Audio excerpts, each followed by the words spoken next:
Ова е трет стратешки договор. Ние имаме стратешко партнерство со Турција, со Соединетите Американски држави и сега со Велика Британија. Генерално гледано тоа не е лошо, особено имајќи предвид дека Велика Британија заедно со Франција и Германија, секако и Полска и Италија ќе го преземе најпрво Велика Британија, Обединетото кралство ќе го преземе водењето на Европското НАТО.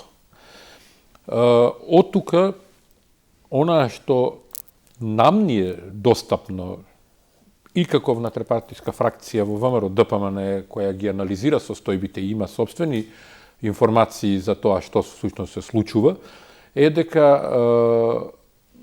целиот овој проект и на британската влада е насочен кон подигање на капацитетите на Македонија во однос на НАТО, од тактичко на стратегиско ниво,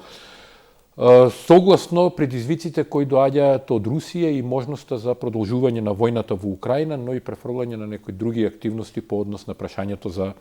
за однесувањето на Русија во меѓународните односи, односно во војната.